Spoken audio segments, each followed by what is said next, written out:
अस्सलाम वालेकुम भाईजान।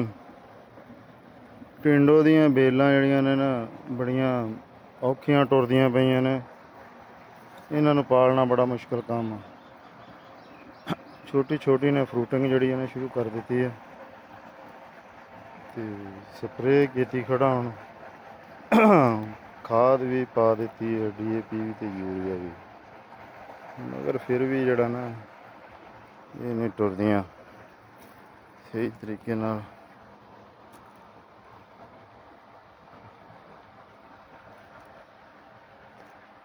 टिंडो दी माशाअल्लाह कद्दू दी बेल जड़ी है ना ये टुरी हुई है, बड़े अच्छे तरीके नाल ग्रोथ कर रही है। अपना इस साइड तो ज़्यादा है ना ग्रोथ की है, कुछ फल भी चकना शुरू कर लिया है कद्दू ने। ये घिया तोरी भी लाई है बेलों,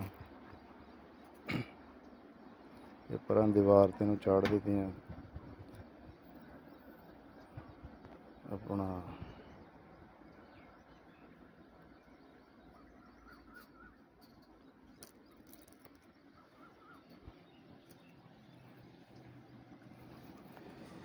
करेले भी लाए हैं मैं, करेले भी बेलां टुरियां ने वाह ते फल चक्की खड़ियां ने हुण।